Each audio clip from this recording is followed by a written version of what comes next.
या व्हिडिओमध्ये south Indian style बाहेरून मस्त कुरकुरीत आतून छान मऊसूत सॉफ्ट मेदूवडा कसा बनवायचा त्याची रेसिपी बघायला मिळणार आहे। सोबतच छानशी ओल्या नारळाची चटणी सुद्धा बघितलेली आहे। बरेच जण वडे घरामध्ये तयार करत असतील, पण कधी कधी जास्त तेलकट होतात, जास्त तेल शोषून घेतात किंवा खाताना कडक लागतात, अगदीच घट्ट लागल्यामुळे घशाला टोटरे लागतात।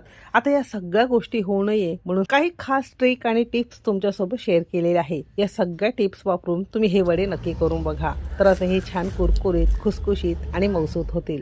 रेसिपी नेहमीप्रमाणे भरपूर टिप्ससह तुमच्यासोबत मी शेअर केलेली आहे, म्हणून ती अगदी शेवटपर्यंत नक्की बघा। जर आवडली तर एक लाईक नक्की करा।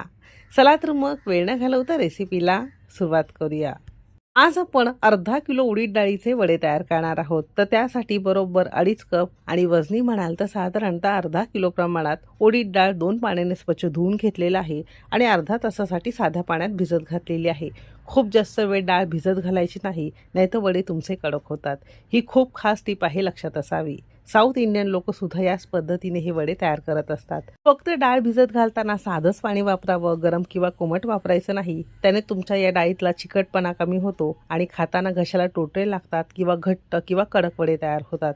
म्हणून अगदी साध्या पाण्यात अर्धा पाऊण तास आपल्याला डाळ भिजत ठेवायची आहे। डाळ संपूर्ण भिजली की एखाद्या टोपल्यामध्ये किंवा अशा या नेटवर काढून घ्यायचं आहे, म्हणजे एक्स्ट्राचं पाणी सगळं निघून जातं आणि फक्त ओली डाळ तुम्हाला दळण्यासाठी मिळते। चाळणीवर काढून घेतलं की अजिबात निथळत वगैरे ठेवायचं नाही, लगेचच आपण याला दळून घेणार आहोत। आता साधारणतः मिक्सरचं भांडं लहान असेल ते 3 ते 4 पळ्या आपण यामध्ये डाळ काढून घेतलेली आहे।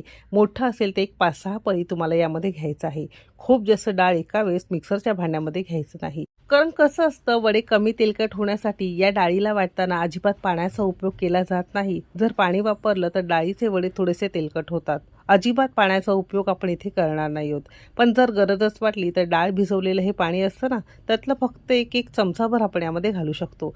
पण जमेल तितकं न पाणी घालता आपल्याला हे दळून घ्यायचं आहे। म्हणूनच मेदू वड्यासाठी जेव्हाही तुम्ही डाळ मिक्सरच्या भांड्यामध्ये काढता, थोडी थोडी डाळ काढा, पाणी न घालता। तुम्हाला असं हे थोडंसं रवाळ झालं तरी सुद्धा चालू शकेल, म्हणजे अगदी बारीक रवा भिजवल्यावर कसा होतो त्याचं टेक्स्चर, अगदी त्या पद्धतीने जरी तुम्ही हे दळून घेतलं तरी सुद्धा चालू शकेल। इथे आपण एक थेंबही पाण्याचा उपयोग न करता अशीच ही थोडी थोडी डाळ आपण दळून घेतली।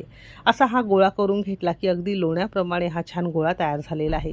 असा हा घट्टसर गोळा झाला की तुमचे वडे अजिबात तेलकट होणार नाही, हे तुम्हाला मी गॅरंटीने सांगते। तर याच पद्धतीने अजिबात पाण्याचा उपयोग न करता अशी ही संपूर्ण डाळ एक 4 बॅचमध्ये आपण दळून घेतलेली आहे।